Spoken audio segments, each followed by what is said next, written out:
안녕하십니까. 스티브의 포토 아카데미 스티브쌤입니다. 예, 오늘은 풍경사진 기초 클래스 7강 풍경사진과 구성구도법에 대해서 알아보겠습니다.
네, 우리가 풍경사진을 찍으러 가게 되면 우리 앞에 펼쳐져 있는 멋진 풍경을 멋지게 풍경사진으로 담아내고 싶어지실 것입니다. 그래서 오늘은 여러분들이 풍경사진을 찍으실 때 어떻게 하면 멋진 구도와 멋진 구성으로 풍경사진을 찍게 될 것인가에 대한 것들을 총 3편에 걸쳐서 설명을 드릴 텐데요. 오늘은 첫 번째 시간으로 구도 구성에 아주 기초적이면서도 기본적이 되는 아주 기본적이면서도 꼭 중요한 그런 내용들을 다뤄보도록 하겠습니다. 네, 그 첫 번째는 프레이밍입니다. 즉 액자죠. 프레임 하면 우리 카메라에는 프레임의 규격이 있습니다. 그 대표적인 것이 역시 모든 DSLR과 미러리스 카메라에 대중적으로 퍼져 있는 3대의 비율이 있겠죠. 그 다음에 여러분들이 보시는 요즘 텔레비전이라든지 여러 가지 모니터들, 요즘은 16:9 비율로 많이 나옵니다. 그래서 젊은 세대라든지 텔레비전에 익숙한 여러 사람들이 16:9 화면 비율에 많이 익숙해져 있습니다. 그 다음에 5:4 비율이 있는데요. 중형 카메라 회사들이 갖고 있는 포맷은 5:4 비율이 많습니다. 그래서 중형 카메라로 촬영하시는 분들이 5:4 비율을 많이 촬영을 하시는데요. 거기에는 또 다른 또 1:1 비율까지 있죠.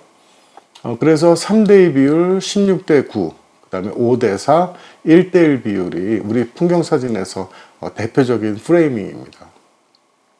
여러분들이 갖고 계시는 DSLR이라든지 미러리스 같은 경우에는 대부분 다 3:2 비율을 기본 포맷으로 하고 있죠. 그래서 현재 거의 대부분의 일반적인 카메라들이 3:2 비율을 갖고 있는데 3:2 비율이 좋은 이유는 우리 인간이 봤을 때 3:2 비율이 가장 안정적이고 정서적으로 안정적인 그런 포맷이다 보니까 대부분의 카메라 회사들이 3:2 비율을 쓰고 있습니다. 예전에 텔레비전들이나 영화관의 극장이라든지 이렇게 큰 화면들이 3:2 비율부터 시작이 됐는데요. 이제 칼라 텔레비전이 보급이 되면서 점점 더 영화관에서 보는 비율과 같은 좀 가로폭이 좀 긴 그런 화면의 그런 니즈들이 많아지면서 16:9 비율이 태어나게 됐고요. 16:9 비율 또한 굉장히 안정적이면서도 시원한, 그래서 옆으로 와이드한 그래서 시원한 그런 화면을 보여주기 때문에 요즘은 여러분들이 16:9 비율에 많이 익숙해져 있으십니다. 조금은 생소하지만 이제 중형 카메라들이 다루는 5:4 비율이나 1:1 비율도 상당히 안정적인 비율입니다.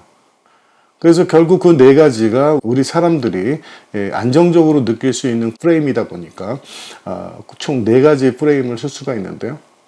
우리 일반적으로 여러분들 갖고 계시는 카메라들이 대부분 3:2 비율이죠. 거기에서 위아래를 좀 잘라내면 16:9 비율로 변환이 될 수가 있겠고, 또 좌우폭을 좀 좁혀가지고 하게 되면은 5:4 비율로 촬영도 가능하십니다. 그리고 위와 옆이 같은 비율인 1:1 비율로도 촬영을 하실 수가 있는데요. 니콘의 G7이라든지 850 같은 경우에는 3:2 비율, 16:9, 5:4, 1:1, 또 크롭인 1.5 그런 DX 바디의 비율까지 그렇게 제공을 하고 있습니다. 그래서 촬영할 때부터 내가 1대1 구도로 찍고 싶다, 아니면 5대4 비율로 찍고 싶다, 아니면 16대9로 찍고 싶다, 뭐 이럴 경우에는 메뉴 버튼을 이용을 해가지고 그렇게 조정을 하시게 되면 내 뷰파인더에 보여주는 그런 포맷이 그렇게 프레임에 적용이 돼서 보여주기 때문에 애시당초 우리가 촬영을 할 때 그런 포맷을 기준으로 촬영을 할 수 있게 해주고 있습니다. 일부 기종이 안 되시는 경우에는 3대1 비율로 찍었다가 나중에 후반 과정인 라이트룸이라든지 포토샵이라든지 아니면 크롭을 할 수 있는 그런 다른 프로그램들에서 그렇게 정형화된 그런 포맷으로 구성을 하실 수도 있어요. 현장에 나가서 우리가 풍경 사진을 바라봤을 때 그럼 어떻게 프레이밍을 해야 되느냐, 내가 3대2 비율로 촬영을 하게 될 때 뷰파인더에 3대2 비율이 보여지게 되죠. 그랬을 때 첫 번째 요소는 좌우 폭을 살피는 것입니다. 즉 GOP 사체가 있다면 그 옆에서 좌에서 우까지 어디서부터 어디까지 범위를 찍을 것인지를 미리 어느 정도는 결정을 해 놓을 필요가 있습니다. 그래서 좌우를 정한다면 위아래는 자동적으로 비율대로 정해지겠죠. 그래서 좌우를 먼저 선택을 해서 뷰파인더를 들여다보면서 좌우를 선택을 한 다음에 거기에 맞게끔 줌밍을 해가지고 좌우 폭을 먼저 맞춥니다. 그 다음에 이제 위아래가 이제 결정이 되겠죠. 그렇다면 이제 거기에서 이제 앵글이 나오게 되는데요. 거기를 하늘 부분이 아주 버라이어티하고 하늘 부분이 멋지다면 하늘 부분에 포지션을 좀 많이 두는, 그래서 로우 앵글 형식으로 하늘의 포지션이 많은 앵글로 잡든지, 아니면 내가 하늘보다는 전경에 중요한 경우에는 앵글을 좀 낮춰서 전경이 많은, 그리고 하늘 부분은 많이 들어가지 않더라도 전경이 많은 그런 구성을 할 수가 있습니다. 16대9 같은 경우에는 좌우폭은 우리 3대2 비율대로 정해놓고 위아래를 자르는 것이기 때문에 그거에 맞게끔 앵글을 조절할 필요가 있겠죠. 5대4 비율은 우리 3대2 비율보다 살짝 폭이 좁습니다. 그래서 좌우에 폭이 좁은 사진을 찍으실 때 5대4 비율로 촬영하시게 되는데요. 그 5대4 비율로 촬영할 때 어디 부분에서 어디 잘라야 될지를 잘 모르기 때문에 카메라에서 5대4 비율을 지원하지 않는 뷰파인더를 갖고 있는 분들이라면 내가 먼저 3대2 비율로 촬영을 한 다음에 후반 과정에서 트리밍을 통해 가지고 5대4 비율로 만드실 수가 있습니다. 1대1도 마찬가지죠. 1대1은 좌우폭이 확 줄어들기 때문에 상하가 1대1 비율로 맞춰주는 것이다 보니까 일단 촬영을 하되 내가 1대1로 트리밍을 할 것을 예상을 하고 촬영하신다 그런다면 그거에 맞게끔 구도를 잡으실 필요가 있습니다. 그래서 대개 풍경사진 같이 어떤 좀 광활한 지역을 담으실 때 관광 렌즈를 많이 쓰시게 될 텐데요.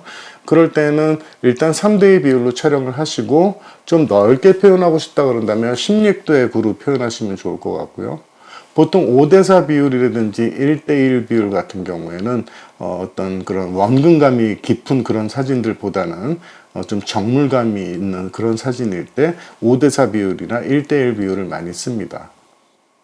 그래서 여러분들이 프레이밍을 기억하셨다가 내가 3대2 비율로 찍었다 하더라도 촬영 후에 후반 과정에서 16대9라든지 5대4라든지 1대1 비율로 트리밍을 하실 수가 있습니다.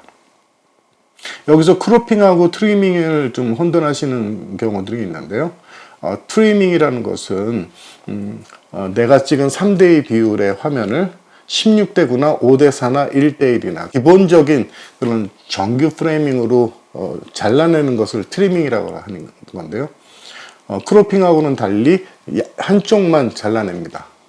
크로핑은 상하 좌우로 다 잘라내는 것을 크로핑이라고 합니다. 그래서 여러분들이 크로핑과 트리밍을 혼돈하지 마시고 풍경사진에서는 트리밍을 이용을 해서 규격대로 그렇게 트리밍을 하시는 걸로 그렇게 기억을 해 주십시오.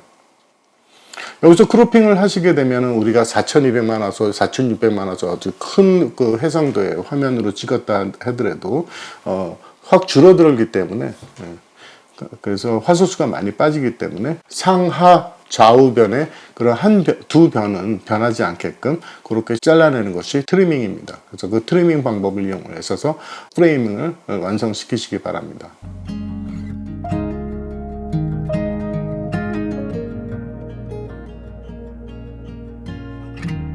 두 번째는 이제 3분할법인데요. 여러분들이 3분할법에 대해서는 많이 들으셨을 겁니다.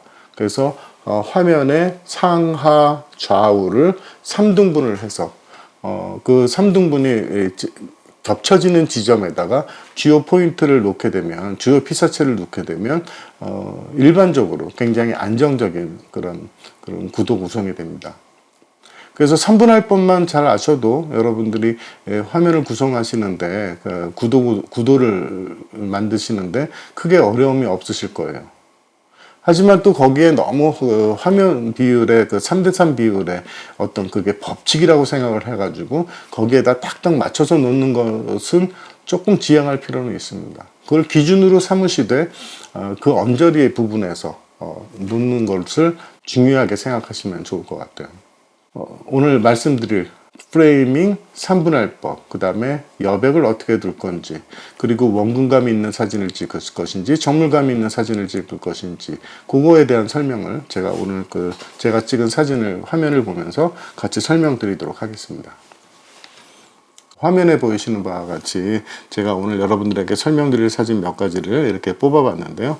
하나하나 설명드리면서 어떻게 구도를 잡았는지에 대한 설명을 드리는 것으로 제가 말씀드린 네 가지가 어떻게 적용이 됐는지 그렇게 한번 설명을 드리겠습니다. 네, 첫 번째 사진, 이거는 지난번에 제가 제주도 삼방산 앞에 있는 사계해변에서 돌 이끼가 이렇게 잘 껴있는 그런 전경으로 삼방산 석양 촬영을 했었습니다. 우선 보시게 되면 이제 주요 피사체를 먼저 찾았죠. 그래서 주요 피사체는 여기 보이시는 대로 삼방산입니다. 그 다음에 이제 지난 시간에 말씀드린 바와 같이 전경이 차지하는 비율이 굉장히 풍경사진에서 중요한데, 전경은 이제 앞에 있는 파란 이끼와 그 다음에 물에 반쯤 잠겨 있는 그런 제주도의 그런 이끼가 머물고 있는 그런 돌들을 담았는데요. 그래서 먼저 주인공을 찾아서 주인공과 그 전경의 그런 밸런스를 생각을 해서 12mm 아주 광각으로 한번 촬영을 해봤었습니다. 그래서 먼저 이렇게 3분할법을 한번 설명을 드린다면, 이렇게 내가 구성한 화상에 가상의 3분할 선을 그어 놓습니다. 일부 카메라들은 촬영할 때 뷰파인더에 이렇게 3분할의 눈금선이 주어지는 경우들이 있죠. 그래서 이렇게 눈금선이 모아지는 4개의 지점에다가 주요 피사체를 놓으시게 되면 가장 좀 안정적이고 편안한 그런 구도가 됩니다. 그래서 저 같은 경우는 이 삼방산에다가 이렇게 삼방산을 A 지점이라고 하죠. A 지점에다가 이렇게 놨고요. 그 다음에 이제 공간의 분할인데요. 전경을 약 한 반 조금 넘게 그렇게 차지를 했습니다. 그 다음에 이 사진은 여러분 보시다시피 12mm 초광각으로 찍었죠. 그래서 원근감이 굉장히 극대화된 사진인데요.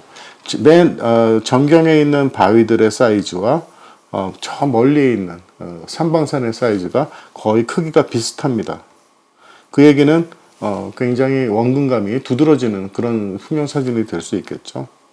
이 구성이 가능하게 됐던 이유는 역시 삼방산 주요 피사체가 워낙에 큰 피사체다 보니까 이런 깊은 원근감의 사진에도 잘 공간의 밸런스가 맞는 그런 구도의 사진이 되었습니다. 그 다음에 중요한 것은 또 위에 있는 이제 구름의 형상이겠죠. 구름의 형상이 이렇게 닫아들고 있기 때문에 구름의 3분할법에 너무 연연하지 않고 구름의 형상이 중간에 잘리지 않는 범위까지 그렇게 해서 프레이밍을 했습니다.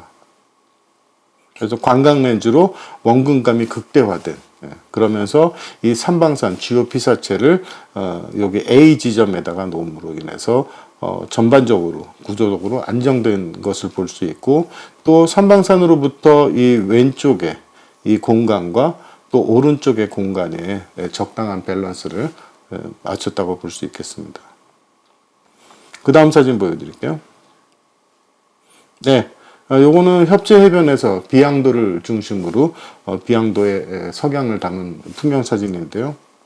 지금 보시는 바와 같이 주요 피사체인 비양도를 오른쪽에 3분 아래 오른쪽 편에 두면서 가장 밝은 쪽의 그 구성을 왼쪽에 두면서 밝은 쪽과 피사체와의 그런 밸런스를 생각을 해서 3분할법을 이용을 했습니다. 3분할법 중에서 여러분들이 이제 바다 풍경 사진을 촬영을 할 때 수평선의 위치가 굉장히 중요해지는데요.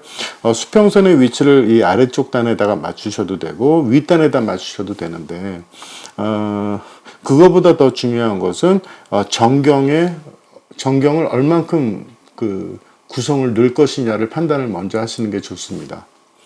즉 이날은 전경도 굉장히 아름답고 이뻤고 후경인 저 하늘의 구름의 모양도 굉장히 이뻤습니다. 그리고 이 밝은 쪽의 분위기도 굉장히 눈에 띄는 부분들이죠. 그리고 저 멀리에서는 해가 지면서 빛내림이 살짝 내려오고 있었습니다. 그래서 이런 구성을 하실 때 수평선이 굉장히 중요한데요. 이 수평선은 이제 카메라에 수평을 맞추는 것이 굉장히 중요한데, 수평선이 있는 경우에는 수평선을 기준으로 해서 수평을 잡고, 또 사람의 눈이 또 정확하지가 않으니까 우리 카메라에 보면 수평계가 나와 있죠. 그래서 그 수평계를 보면서 수평을 꼭 맞춰 주십시오. 그래서 그 수평선의 위치를 전경과 하늘의 그런 배분을 하실 필요가 있는데요. 뭐 전경이 뭐 하늘이 예를 들어서 뭐 오늘은 흐리거나 하늘이 중요하지 않다. 그 다음에 하늘의 구름의 형상이 이제 중요하지 않다 할 경우에는 오히려 전경 쪽으로 이제 여러분들이 앵글을 내려서 전경 쪽을 중심으로 촬영하시는 게 좋고, 이날과 같이 하늘의 구름이 굉장히 버라이어티하게 이렇게 흘러가는 경우에는 하늘의 구름이 차지하는 비율이 굉장히 많으니까 하늘의 부분을 조금 더 많이 줬습니다. 그 다음 사진은 보시다시피 세로 사진입니다. 풍경 사진에서 이제 세로 사진에 잘 쓰이지는 않습니다만은 풍경 사진에서도 세로 사진의 위력은 굉장히 큽니다. 제가 이 똑같은 장면에서 이 옆 사진하고 이 앞에 있던 이 사진하고 같은 자리 같은 장소에서 하나는 랜드스케이프 가로 사진, 하나는 포트레이트 세로 사진을 그렇게 찍었습니다. 그 이유는 하늘도 버라이어티하게 아주 멋지고 가로 사진의 유혹이 컸지만 또 전경에 보여주는 그런 전경이 차지하는 비율이 높다 보니까 전경의 포지션을 많이 두기 위해서 그래서 세로 사진을 찍게 됐습니다. 그래서 좌우 폭보다는 상하 위 아래에 보여줄 것이 많을 때 그럴 때 과감하게 여러분들도 세로 구성으로 세로 샷으로 한번 해보시길 바라겠습니다. 그 다음 사진은 이제 원근법과 정물감에 대한 표현을 여러분들한테 설명드릴 건데요. 원근감이 깊은 사진이란 어떤 것일지 제가 보여드리겠습니다. 지금 이 사진에서 보이시는 바와 같이 가장 눈에 띄는 피사체는 역시 노란 등대겠죠. 저 멀리 바다에 떠 있는 노란 등대와 또 하늘의 구름, 그 다음에 앞에 놓여져 있는 어떤 그런 부두의 길. 근데 이날은 만조였기 때문에 부두의 길이 물에 넘실넘실 거리는 모습이 그래서 장노출로 표현을 했는데요. 그래서 두 사진을 비교하시게 되면 같은 장소지만 그 리딩 라인에 따라서 어떻게 피사체가 표현이 되는지, 전경이 어떻게 달라지는지를 비교를 해볼 건데요. 지금 이 장소는 이렇게 앞에 있는 리딩 라인이 선이 이렇게 왼쪽으로 C 형태로 휘었죠. 하지만 그 다음 사진을 보시게 되면 또 이 리딩 라인인 그 길의 선이 오른쪽 끝에서 나와서 이 주요 피사체를 지향을 하고 있습니다. 그래서 리딩 라인이라는 것이 굉장히 중요한데요. 어떤 사진을 구성을 할 때 내 앞쪽에서 펼쳐져 있는 곳곳에 선이 있습니다. 그래서 그것을 피사체를 시선을 끌어준다 그래서 리딩 라인이라고 하는데요. 그래서 같은 장소지만 이쪽에서 찍을 때와 이쪽에서 찍을 때 그 라인의 커브의 그런 표현이 달라지기 때문에 여러분들이 같은 장소에도 가셨어도 그 리딩 라인의 선의 흐름을 봐서 왼쪽에서 찍기도 하고 오른쪽에서 찍기도 하고 그러면 전혀 다른 또 분위기의 그런 사진이 될 수가 있습니다. 그러니까 보시다시피 지금 두 사진은 32mm, 37mm 영역으로 찍었는데요. 그러다 보니까 조금 아주 광각은 아니죠. 그러다 보니까 35mm에서 한 50mm 수준이라면 우리가 가장 편하게 볼 수 있는 우리 사람이 눈으로 봤을 때의 화각과 비슷하기 때문에 좀 편안하게 풍경을 좀 바라볼 수 있습니다. 그래서 이렇게 단순하게 미니멀리즘의 그런 사진인 경우에는 광각을 이용해서 왜곡을 이용하기보다는 저 등대의 크기가 과도하게 작아지면 안 되기 때문에 표준 영역의 그런 렌즈 화각으로 여러분들이 촬영을 하시면 좋을 것 같습니다. 네, 그 다음 사진은 47mm도 찍었고요. 그 다음엔 또 61mm도 찍었죠. 여기서 보여드리는 것처럼 아까 앞서 사진은 35mm 영역에서 찍었었다면 50mm에 가까운 영역으로 찍다 보니까 가장 큰 특징이 등대의 크기가 많이 달라졌죠. 앞서 찍었던 35mm 등대의 크기와 47mm로 찍었을 때 등대의 크기가 달라지는 것을 여러분 느낄 수 있으실 겁니다. 그래서 크기는 작지만 노랗고 검정색으로 페인트 칠된 이 등대가 전반적으로 푸르스름한 배경에 비해서 도드라지게 콘트라스트가 높은 컬러 콘트라스트가 있는 피사체이기 때문에 눈에 확 띌 수밖에 없죠. 그래서 주요 피사체의 크기를 어떻게 결정하느냐가 이 원근감 있게 찍을 거냐 정물감 있게 찍을 거냐의 키포인트가 됩니다. 그래서 그 주요 피사체가 좀 작거나 그리고 그다음에 그 크기가 작아서 만약에 주요 피사체로서의 그런 힘이 떨어진다 그런다면 좀 더 크게 화면에 구성을 해야 될 것이고 지금 보시는 사진과 같이 크기는 작지만 컬러 컨트라스트로 인해서 아주 색깔이 도드라짐으로 인해서 눈에 확 띄는 그런 주요 피사체인 경우에는 리딩 라인과의 그런 밸런스를 생각을 해서 크기를 결정을 해서 촬영하시면 좋습니다.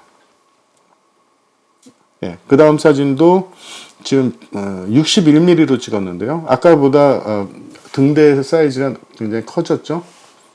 그래서 내가 절대적으로 앞뒤로 움직일 수 없는 풍경 사진에서 앞뒤로 움직일 수 없는 위치가 굉장히 많기 때문에 우리가 줌 렌즈를 써서 풍경 사진을 구성을 하게 되는데요. 그때 첫 번째 요소가 그때 중요한 요소가 바로 주요 피사체의 크기를 얼마나 게 만드느냐에 있습니다. 그래서 50mm에서 한 60mm 정도 수준의 그래서 영역에서 줌 영역에서 촬영을 하게 되면 우리가 눈으로 본 것과 비슷한 크기 사이즈의 주요 피사체의 사이즈가 되기 때문에 조금 더 정물감 있는 사진이 될 것이고요. 아까 삼방산 사진에서 보여드렸던 바와 같이 삼방산이 워낙에 크기 때문에 광각으로 펼쳐서 찍게 되게 되면 원근감이 깊은 사진이 되게 되는 것입니다. 즉 결론적으로 얘기하면 광각으로 가면 갈수록 정물감보다는 원근감이 강조가 되고요. 화각을 좁혀서 표준 영역의 화각으로 찍게 되면 원근감보다는 정물감이 도드라지는 그런 사진이 됩니다. 그 다음 사진 같은 경우는 미니멀리즘의 아주 극치죠. 예, 내 화면에 구성 요소가 아주 단순하면서 정적으로 생각을 할 수 있게끔 만들어주는 아주 감수성을 북돋아주는 그런 장르라 그럴까요? 어떤 그 풍경 사진의 어떤 드라마틱한 그런 그 자연의 풍경을 담는 게 아니라 어떤 한 국소적인 피사체를 찾음으로 인해서 그거를 피사체들을 굉장히 단순화시켜서 내 화면의 구성을 굉장히 단순화시키는 것이 미니멀리즘의 사진인데요. 그래서 보통 미니멀리즘의 사진을 찍을 때는 이렇게 장노출 표현을 많이 합니다. 그래서 바닷물의 표면이 이렇게 출렁이고 일렁여서 집중도가 떨어지게끔 하지 않고 장노출을 통해서 집중도를 더 피사체에다가 둘 수가 있고 그 사진을 빠져들어가는 속도를 더 빨리 하기 위해서 이렇게 장노출 표현을 많이 하게 되는데요. 지금 보시는 바와 같이 이 사진은 1대1 구성을 하고 있습니다. 이 사진도 3대2 비율로 촬영을 했죠. 이제 3대2 비율로 촬영을 한 것을 1대1로 추격을 해서 구성을 한 것입니다. 그래서 기종이 허락되는 기종이시라면 1대1 비율로 미리 세팅을 해놓고 구도 잡으시는 것도 추천을 드립니다. 왜냐하면 우리가 풍경 사진을 구성을 할 때 이 좌우의 폭과 위아래의 폭이 굉장히 중요한데요. 즉, 이 여백을 얼만큼 만들 것이냐가 굉장히 중요합니다. 주요 피사체가 있다면 주요 피사체가 있는 부분을 포지티브 스페이스라고 그러고요. 그 포지티브 스페이스를 받쳐주는 여백을 네거티브 스페이스라고 그러는데 그 네거티브 스페이스와 포지티브 스페이스의 비율에 따라서 구성이 완벽해지고 불안정해지고 합니다. 만약에 여백이 너무너무 많고 피사체는 주요 피사체의 구성은 조금인데 여백이 너무 많다면 또 그 주요 피사체가 갖는 그 위력이 점점 떨어지기 때문에 그 뭘 얘기를 하고자 하는지 그 사진을 봤을 때 뭘 보라고 하는 건지 난감할 때가 있습니다. 그래서 일반적으로 화면에 포지티브 스페이스의 양을 먼저 정하고 그 다음에 여백의 수준을 여백을 어느 정도 수준으로 만들 것인지를 결정하는 것이 굉장히 중요합니다. 여기에서 포지티브 스페이스와 네거티브 스페이스가 있다면 데드 스페이스라는 게 있습니다. 즉 죽은 공간인데요. 뭐 예를 들어서 포지티브 스페이스는 적게 하고 네거티브 스페이스를 굉장히 많이를 했는데 좀 의미 없는 공간이 생길 수 있습니다. 뭐 전경, 중경, 원경에서 원경이 너무 멀어가지고 죽은 공간이 나온다든지 이런 경우를 얘기를 하는 건데요. 그런 것들은 여러분들이 갖고 있는 줌렌즈를 통해서 줌밍을 통해서 구성을 먼저 정한 다음에 위아래 좌우 이렇게 움직이면서 이렇게 정물감 있게 찍었을 때 데드 스페이스는 많이 줄어듭니다. 현재 이 사진에서는 요 가운데 있는 부분이 주요 피사체 부분일 것이고요. 그 다음에 이 나머지에 있는 여백들이 네거티브 스페이스인데 이 네거티브 스페이스에 하늘과 바다가 나눠져 있습니다. 그래서 3분할법을 이용을 해가지고 보시는 바와 같이 하늘 3분의 1, 바다 3분의 2, 그 다음에 주요 피사체를 정 가운데 두고 77mm 영역으로 찍음으로 인해서 굉장히 정물감이 있으면서 온화하고 생소하지 않고 편안하게 이 사진을 관람할 수 있게끔 그렇게 구성을 했다고 생각하시면 될 것 같습니다. 네, 다음에 보실 사진은 세 가지 사진을 보여드릴 건데요. 첫 번째 보시는 사진을 보시게 되면 여기 제주도에 보면 이렇게 그 테트라포드가 생기기 전에 사각형으로 이렇게 바닷속에 담아놓는 그런 구조물들이 있습니다. 그래서 구조물들이 이제 보여주는 그런 정치가 굉장히 서정적이고 또 물속에 잠겨 있는 모습이 굉장히 아름다워서 장노출로 담아봤습니다. 보시는 바와 같이 앞에는 바위가 있고요. 그 다음에 구조물들이 이렇게 놓여져 있습니다. 그 다음에 파도가 세서 파도를 넘실넘실 거렸었고요. 그 다음에 또 암초들이 있고 저 멀리 암초가 있습니다. 그래서 이 선을 쭉 그어보면 이렇게 C 형태의 역으로 된 C 형태의 사진이 보여지게 되죠. 그래서 이 역으로 된 C 형태의 구조를 보고 주요 피사체를 3분의 1 지점에다가 놨습니다. 그래서 이렇게 부서져가는, 이렇게 쓰러져가는 그런 구조물들을 오른쪽에 이제 여백을 둠으로 인해서 더 시야를 더 주요 피사체를 돋보이게 만들었는데요. 그래서 여백이 차지하는 비율은 여백이 풍경사진에서는 상당히 중요합니다. 즉 네거티브 스페이스인 여백이 포지티브 스페이스인 주 피사체를 서포팅을 해준다고 보시게 되는데, 그 여백이 좀 있으면 있을수록 좀 서정적이고 좀 마음에 좀 여유를 준다 그럴까요? 그래서 오히려 더 주요 피사체에 눈이 가게끔 그렇게 만들어 줍니다. 이 사진에 보시는 바와 같이 3분할법에 의거해서 하늘 위쪽을 3분의 1 지점에다가 꼭 맞추지는 않았습니다.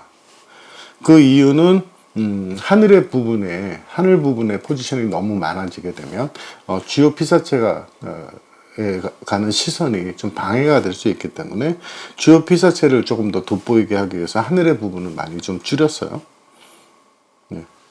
그 다음 사진을 보시게 되면, 그 다음 사진은 세로 구도죠. 가로 사진과 세로 구도의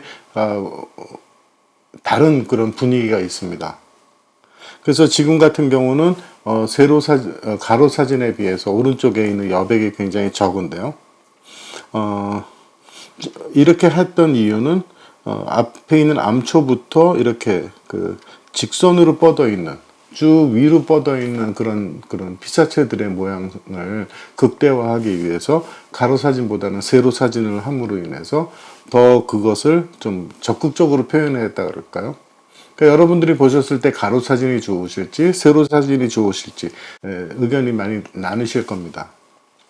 그래서 우리가 L 플레이트라는 것을 쓰죠. 그래서 카메라에 붙여서 L 플레이트를 써서 가로 사진을 찍고 또 바로 얹어서 세로 사진을 찍게 되면 즉 앵글이 같은 그런 가로 사진과 세로 사진을 찍어낼 수가 있습니다. 만약에 L 플레이트가 없으면 우리가 이렇게 가로 사진을 찍다가 화면을 이렇게 내리게 되죠. 그렇게 되면 세로 사진을 찍을 수는 있습니다만은 삼각대의 위치에 따라서 90도로 안 떨어질 수도 있고, 가로 사진을 찍었을 때의 위치와 세로 사진을 찍었을 때의 위치가 달라지기 때문에 전혀 다른 사진이 됩니다. 그래서 가로 사진을 찍었을 때 너무너무 좋은데, 내가 이걸 세로 구도로 찍겠다 싶으면 L 플레이트를 이용해서 플레이트를 띈 다음에 바로 그 자리에 얹어서 찍을 수 있게 되기 때문에, 그래서 L 플레이트는 상당히 중요합니다.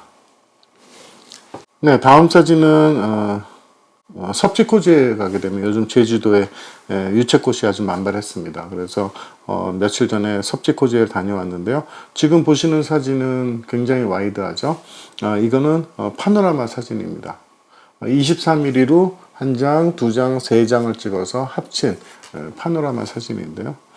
여기 구성을 보시게 되면, 구도를 보시게 되면 3분할법에 보게 되면 밑에서 3분의 1 지점은 유채꽃으로 커버를 했고, 그 다음에 중간에 있는 부분은 성산일출봉, 그 다음에 글래스 하우스, 그 다음에 방두포등대, 그 다음에